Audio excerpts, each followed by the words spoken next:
자, 우리 친구들 안녕하세요. 안녕하세요. 자, 오늘도 우리 자신에게 이렇게 고백합시다. 나는 하나님을 예배하는 나는 하나님을 예배하는 예배자입니다. 예배자입니다. 다시 한번요. 나는 하나님을 예배하는 하나님을 예배하는 예배자입니다. 예배자입니다. 자, 우리 이 시간에 오늘 하나님 말씀 같이 한번 제목을 외쳐보도록 하겠습니다. 자, 진정으로 회개하는 예배자. 예배자. 다시 한번요. 진정으로 회개하는 예배자. 우리 친구들, 미국에서 가장 오래된 대학이자 세계 최고의 명문 대학이 어딘지 아나요? 그렇죠. 맞아. 바로 이 하버드 대학이에요. 세계 수준의 대학답게 미국 대통령이었던 시어도 루즈벨트, 또 존 F 케네디, 조지 부시, 또 버락 오바마 대통령과 또 우리 친구들이 잘 아는 반기문 유엔 사무총장 같은 정치인들, 그리고 48명의 노벨상 수상자를 배출한 대학이기도 한데요. 친구들 그거 알아요? 원래 하버드 대학은요, 1636년에 기독교 목회자들을 훈련하기 위해서 목회자들이 세운 학교입니다. 이 학교 이름은 유산과 서적을 학교에 기증한 존 하버드 목사의 이름을 따서 하버드 대학이라고 불렀어요. 처음에는 설립 목적대로 기독교 교육을 의무화했는데요.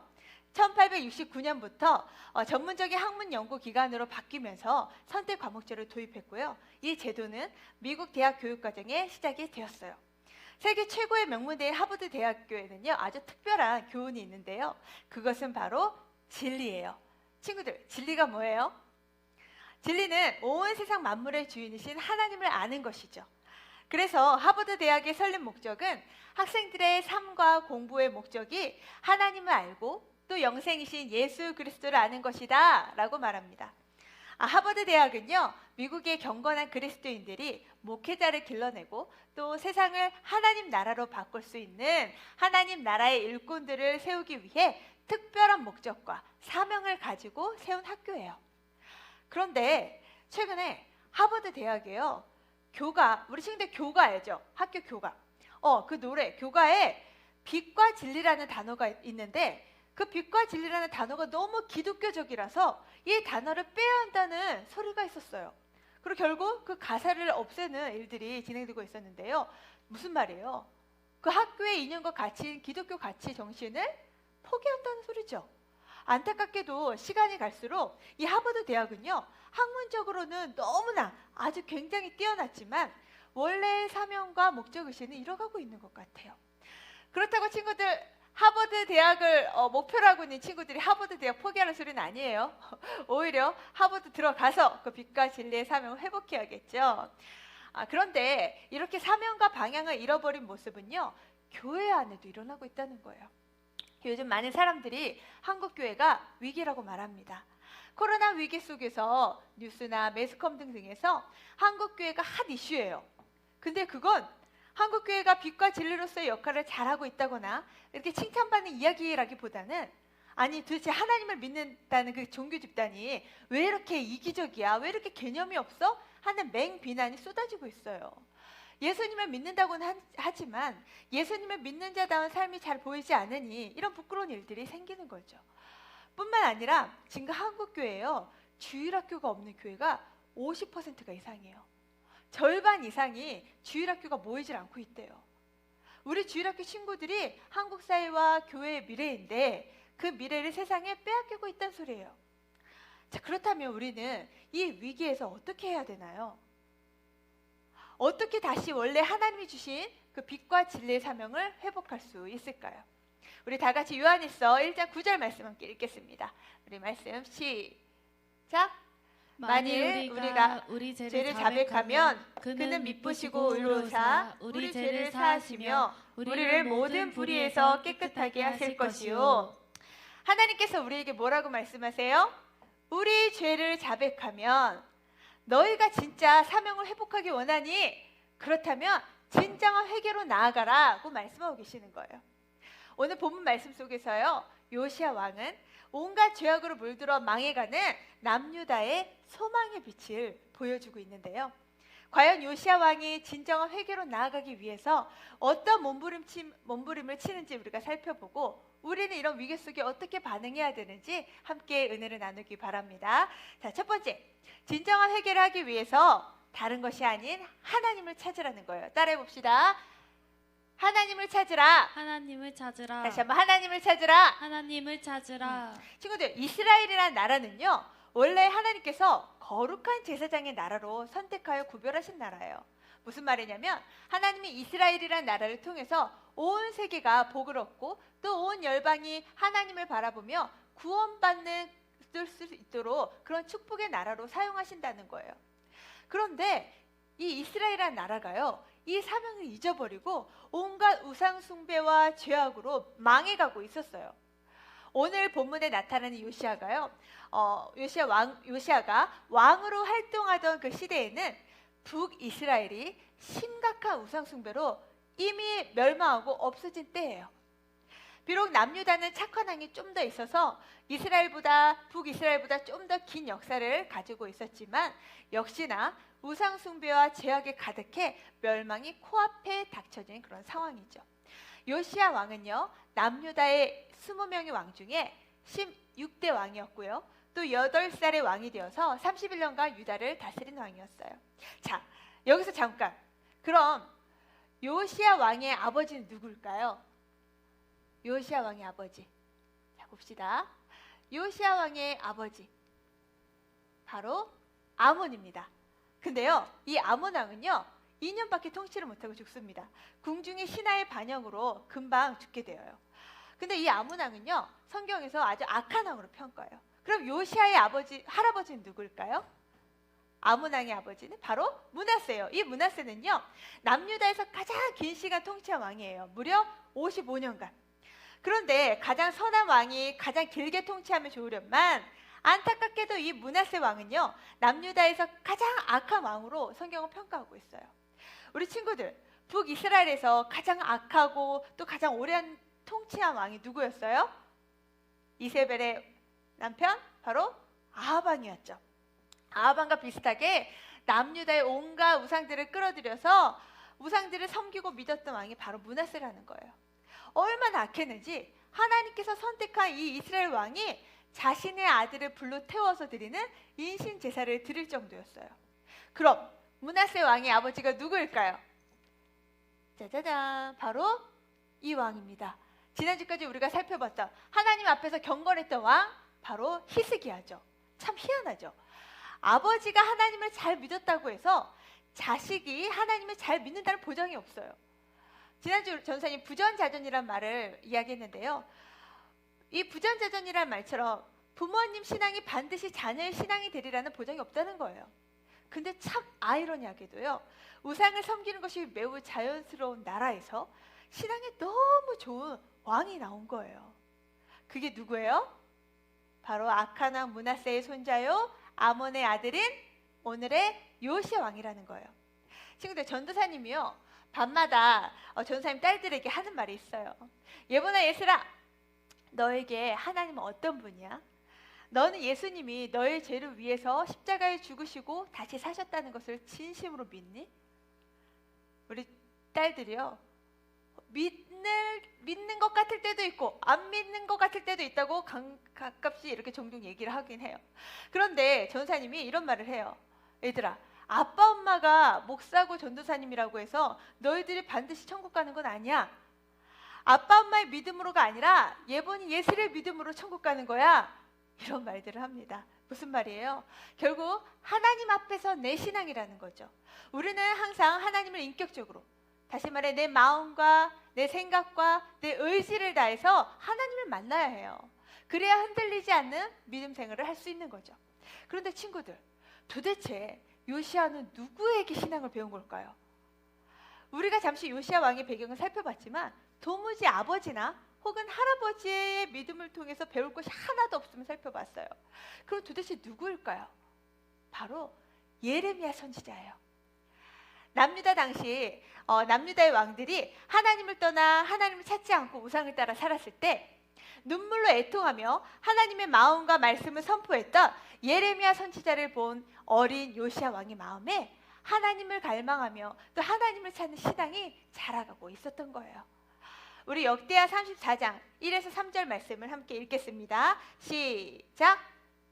요시아가 왕위에 오를 때에 나이가 8세라. 예루살렘에서 31년 동안 다스리며 여호와 보시기에 정직하게 행하여 그의 조상 다윗의 길로 걸으며 좌우로 치우치지 아니하고 아직도 어렸을 때 곧 왕위에 있은 지 8년에 그의 조상 다윗의 하나님을 비로소 찾고.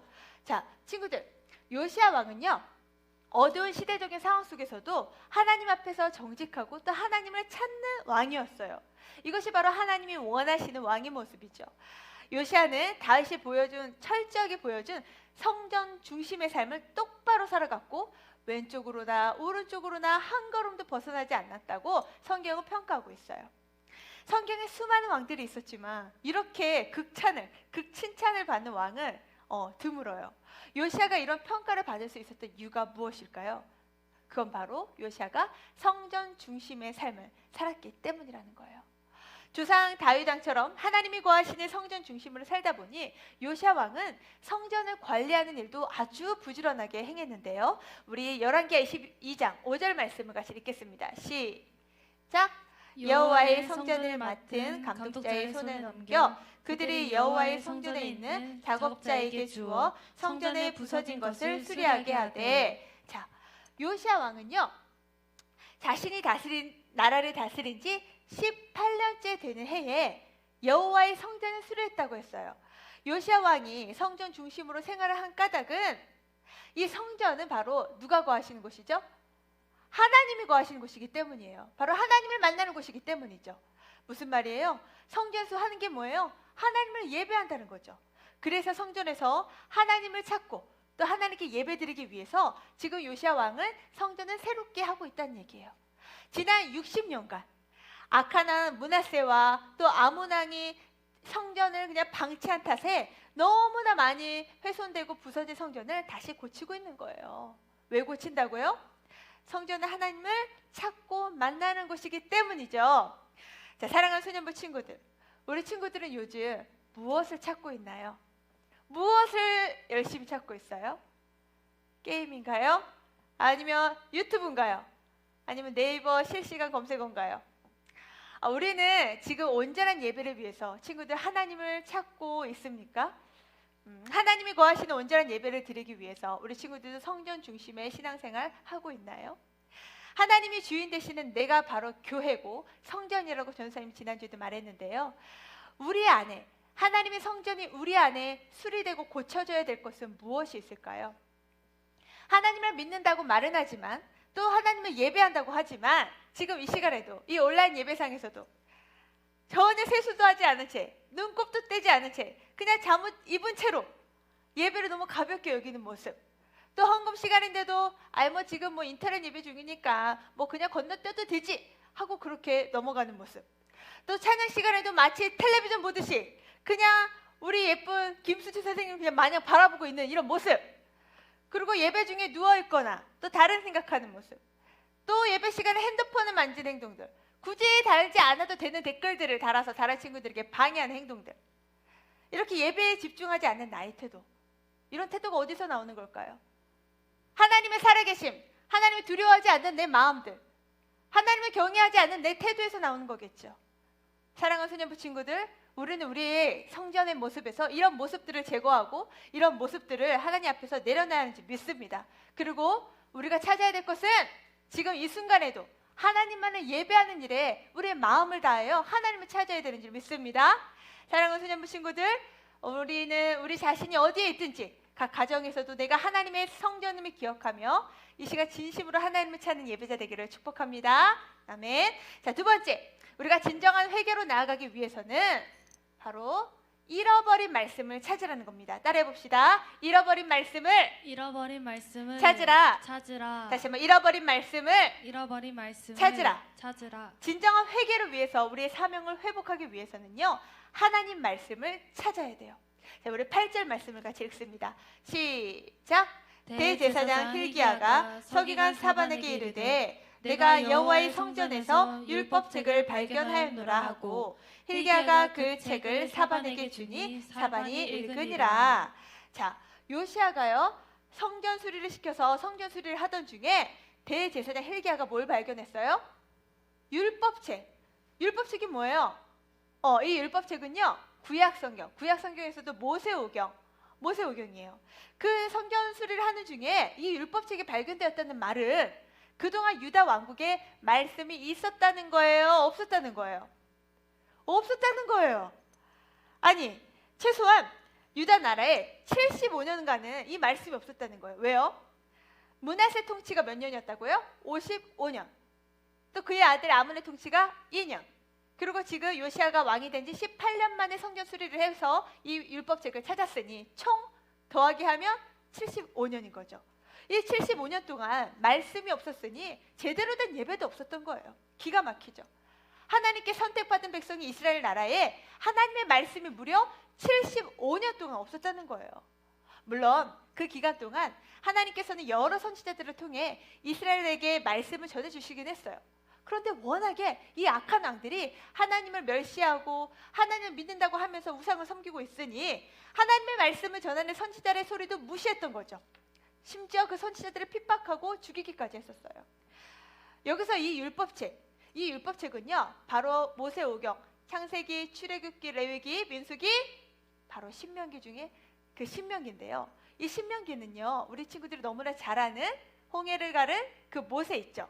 그 모세가 이스라엘 백성들이 가나안 땅에 들어가기 직전에, 또 자신이 죽기 직전에 정말 피토하는 심정으로 전했던 말씀인데요. 어떤 말씀을 전했냐면, 너희들은 전심으로 온 마음과 힘과 뜻을 다해 하나님을 사랑하라. 그리고 너희 자녀들에게 이 말씀을, 성경을 부지런히 가르치라. 이런 말씀이 담긴 책이거든요. 근데 지금 이스라엘에 이런 일들이 하나도 이루어지고 있지 않은 거죠. 지금 하나님의 율법책이 성전 구석에 처박혀서 75년 만에 발견된 거예요. 그러니 이스라엘 나라가, 남유다가 제대로 설 수가 없었던 거죠. 자, 이제 75년 만에 발견된 이 율법책을요, 본 대제사장 힐기야가 서기관, 하나님의 말씀을 연구하는 서기관 사반에게 이 율법책을 읽도록 지시합니다. 이 다시 찾은 말씀을 다시 읽다 보니 요시야 왕이 이 말씀, 낭독하는 말씀을 들으면서 어떻게 반응을 하는지 우리 11절 함께 읽도록 할게요. 시작! 왕이 율법책의 말을 듣자 곧 그의 옷을 찢으니라. 친구들, 왕이 지금 뭘 했대요? 옷을 찢었대요. 옷을 찢었대. 갈기갈기 옷을 막 찢었대. 왜 그랬을까요? 이 말은요, 극도로 슬퍼하며 고통스러워한다는 표현이에요. 마음을 찢는 심정으로 간절히 하나님 앞에 회개하는 모습을 나타내는 거죠. 하나님을 믿는다고는 하지만 하나님의 말씀을 지키지 않고 온갖 우상으로 쪄들은, 그렇게 우상으로 살아온 자기 백성이 이제 곧 닥칠 그 심판의 메시지를 들으니 너무나 괴로워서 견딜 수가 없는 거예요. 서기관 사반이 읽어주는 율법책을 이야기를 들은 이 요시야 왕은요, 율법책의 내용을 들으자마자 자신의 옷을 찢으며 또 지금까지 정말 죄를 지었던 모든 것들을 하나님 앞에 내려놓고자 몸부림쳤어요. 요시야는요, 8살에 왕이 되었다고 했죠. 어려서부터 나름 성전 중심으로 하나님을 찾으며 또 하나님을 믿으며 살기 위해 몸부림친 왕이에요.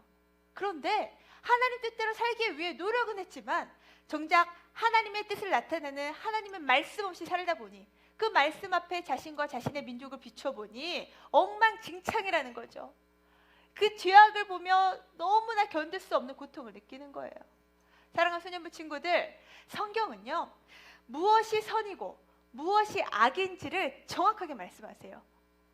무엇이 선이고 무엇이 악일까요? 하나님께서 옳다고 하시는 그것이 선이고 하나님께서 악하다고 하신 그것이 악인 거예요. 따라서 우리가 제대로 회복을 하려면 우리가 하나님 말씀이 우리 안에 회복되어야 하는 거죠.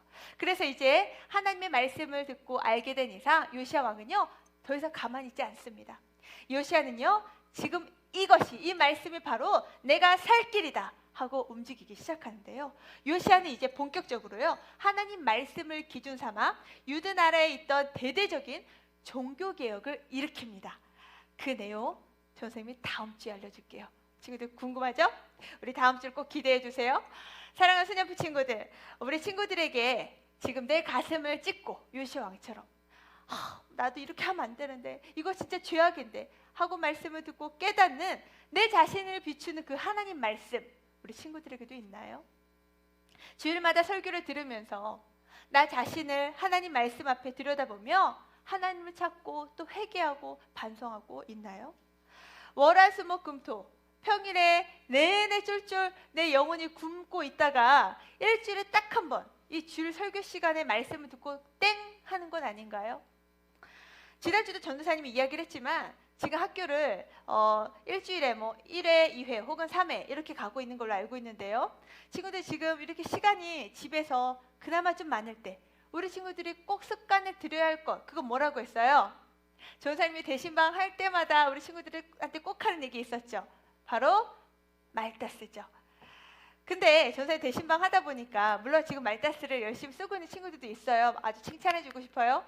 그런데 각 가정에 다 우편 발송했는데 그 말다스 우편을 뜯어보지도 않은 친구가 있는 것 같아. 그리고 그 말다스가 지금 어디에 있는지도 모르는 친구들이 있더라고요. 친구들, 하나님 우리에게 하루에 몇 시간을 주셨죠? 24시간 주셨죠. 친구들 말다스 쓰는데 하루 말다스 쓰는데 10분 혹은 20분밖에 걸리지 않아요.